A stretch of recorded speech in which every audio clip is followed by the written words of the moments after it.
ముందున్న రోజుల్లో వారి భవిష్యత్తు ఏమిటో తెలియక అమాయకంగా ఆడుకుంటూ ఇలా పనులు చేస్తూ కాలాన్ని ముందుకు నడిపిస్తున్న దృశ్యాలు ఇవన్నీ చూస్తుంటే నిజంగా వీళ్ళు ఎలాంటి పరిస్థితుల్లో చూడండి, సరైన వసతులు లేవు, సరైన పరిస్థితులు లేవు, వేసుకోవడానికి సరైన బట్టలు కూడా కనిపించట్లేదు. ఎలాంటి దుర్భరమైన పరిస్థితి. ఈ చిన్న అమ్మాయికి కాలికి దెబ్బ తాకింది, దానికోసం వైద్యము చేయించుకోలేని పరిస్థితుల్లో ఇలా చిన్న ఆకు పెట్టి దాన్ని కవర్ చేసి నడిపిస్తుంది.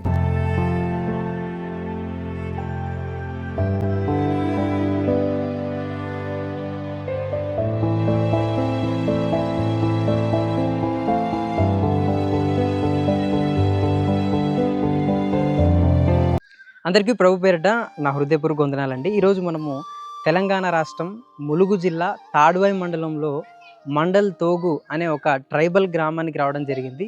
ముఖ్యంగా ఇక్కడ ఉంటున్న ప్రజలు ఎలాంటి పరిస్థితుల మధ్య వారి జీవనాన్ని కొనసాగిస్తున్నారో ఒకసారి మనం చూసి వీరికి ఏమైనా ఇబ్బందులు ఉన్నాయా, వీరికి ఏమైనా అవసరాలు ఉన్నాయా అవి తెలుసుకొని ముందున్న రోజుల్లో మన వంతు వీరికి ఏదైనా సహాయం చేయాలనైతే ఒక ఆలోచన చేత మేము ఈ ప్రాంతానికి రావడం జరిగింది. ఇదంతా కూడా దట్టమైన అడవిలో వీళ్ళు ఉండడానికి మరి కొంత ప్లేస్ని అయితే వీళ్ళు తీసుకొని ఇక్కడైతే ఉంటున్నారు. మీరు చూస్తున్నారు కదా, ఇదంతా కూడా మట్టి గోడలు. ఆ మట్టి గోడల పైన ఎదురు బొంగులు అన్నీ పేర్చి వాటిపైన పెంకులు ఉన్నాయి. వాటిని అలా పేర్చుకొని వాళ్ళు ఇలాంటి ఇళ్లల్లో ఇక్కడైతే నివసిస్తున్నారు. ఇంకా కూడా ఆశ్చర్యపోవాల్సిన విషయం ఏంటంటే వీరికి ఇంకా కూడా ఎలాంటి ఎలక్ట్రిసిటీ అంటే కరెంటు సదుపాయాలు ఏవి లేవు. రాత్రి కాగానే వీరు చీకట్లో ఉండాల్సిన పరిస్థితి. ఇంకా కూడా దీపాలలో వారి జీవనాన్ని కొనసాగిస్తున్నారు. వాస్తవానికి అప్పట్లో మా పూర్వీకులు అలా ఉండేవాళ్ళు అని విన్నామే తప్ప ఇదిగో ఇప్పుడు చూస్తుంటే ఇలాంటి పరిస్థితుల్లో ఇంకా మన తెలంగాణ జిల్లాలోనే నివసిస్తున్నారు ప్రజలంటే ఆశ్చర్యపోవాల్సిన విషయం. వీరు ఇక్కడ ఉన్నారు కదా, ఇక్కడ నుంచి దాదాపు ఒక 2 కిలోమీటర్ల దూరంలో ఒక చెరువు ఉందంట. ఆ చెరువులో వీరికి కావాల్సిన నీటిని అయితే తీసుకొని వచ్చి వారు త్రాగుతున్నారు. అంతేకాకుండా చాలా అంటే చాలా కటిక పేదరికం. ఇక్కడ వీరికి చేసుకొని తినడానికి ఎలాంటి అవకాశాలు లేవు కనుక వీరుంటున్న ప్రాంతాన్ని విడిచి ఇక్కడ నుంచి దాదాపు ఒక 8-9 కిలోమీటర్ల దూరంలోనికి వెళ్ళి పనులు చేసుకొని మరలా ఈ ప్రాంతానికి వచ్చి వారి జీవనాన్ని అయితే కొనసాగిస్తున్నారు. ఇక్కడ ఉంటున్న వారికి క్యాస్ట్ సర్టిఫికేట్స్, ఇన్కమ్ సర్టిఫికేట్స్, ఇంకా ఈ మధ్య కాలంలోనే వీరికి గవర్నమెంట్ నుంచి రావాల్సిన కొన్ని మరి ప్రయోజకరమైన ఆ సదుపాయాలన్నీ కూడా నిలిపివేశారని కూడా తెలిసింది. నిజంగా చాలా క్లిష్టమైన పరిస్థితుల్లో ఇక్కడ ఉంటున్న వారైతే జీవిస్తున్నారు. ఇది చూస్తున్నారు కదా, ఇక్కడ ఇది ఒక స్కూల్ బిల్డింగ్. ఈ మధ్య కాలంలోనే దీన్ని ఇక్కడ కట్టడం జరిగింది. ప్రస్తుతం ఇందులో కొంతమంది పిల్లలు అయితే చదువుకుంటున్నారు. నిజంగా చాలా అంటే చాలా కటిక పేదరికంలో వీరు ఉంటున్నారు. ఈ ప్రాంతంలో నేను చెబుతున్న ఈ ములుగు జిల్లా మరి పాసరాకి దగ్గరలో ఉంది ఇది. ఎవరైనా ఇక్కడికి వచ్చి వీరిని చూసి వీరికి కావాల్సింది ఏదైనా మన వంతు సహాయము మానవ దృక్పథంతో చేస్తే చాలా బాగుంటుంది కనుక ముందుకు రావాల్సిందిగా కూడా పిలుపునిస్తూ ఈ మాటలు ముగిస్తున్నాం. అందరికీ వందనాలు.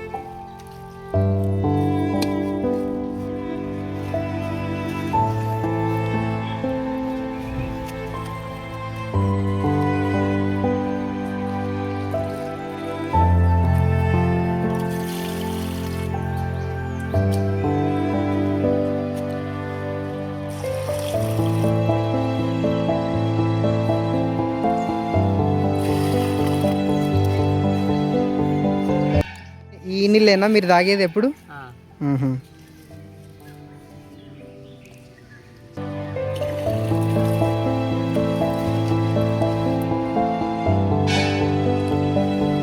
ఒక్కసారి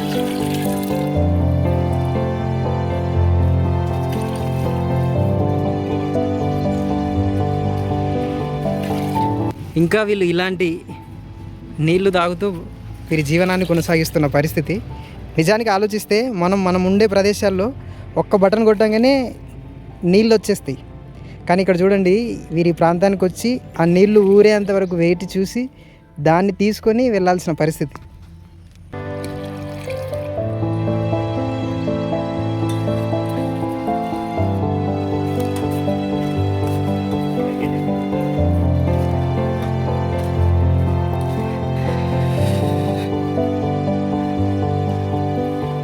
ఇప్పుడు మనం ఇక్కడికి వచ్చింది ఒక చిన్న లేక్, చిన్న వాగులాగా ఉంది. అక్కడికి వచ్చి అయితే వీళ్ళు ఈ నీళ్లు నింపుకొని ఇక్కడి నుంచి మీరు చూస్తున్నారు కదా, అక్కడ ఒక మెయిన్ రోడ్ ఉంది.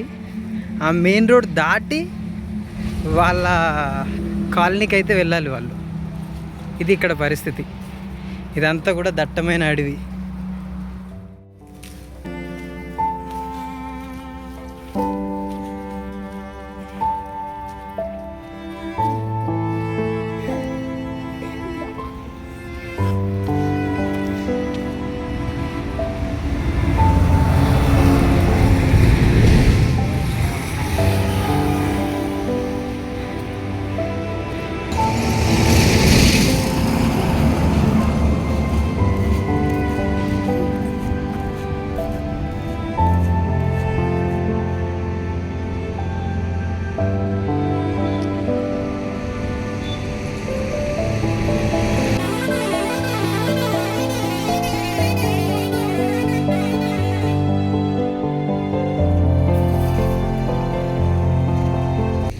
ఇంతసేపు మీకు వీడియోలో వివరించాను కదా, వాళ్ళు ఎక్కడి నుంచో ఈ ప్రాంతానికి వచ్చి ఇక్కడ వాటర్ తాగుతారని.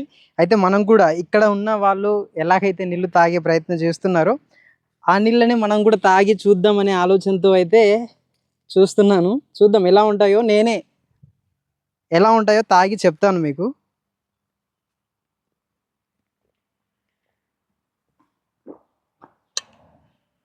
వాస్తవానికి అయితే చాలా బాగున్నాయి.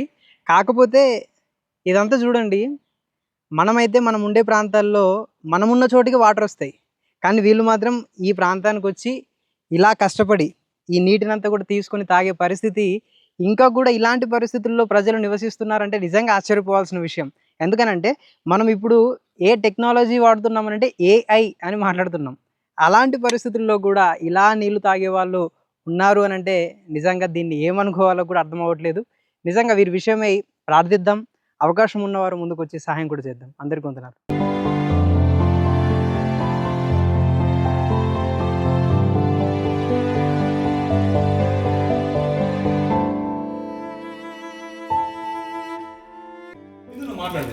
ఏం పేరు నీ పేరు?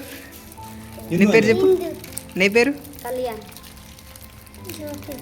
ధనలక్ష్మి. బాలాజీ. నీ పేరు చెప్పవా? నీ పేరు రా. నీ పేరు? రోషన్. ఏం పేరు నీ పేరు చెప్పవా? ఏం పేరు నీ పేరు? ఏం పేరు నీ పేరు? ఓకే.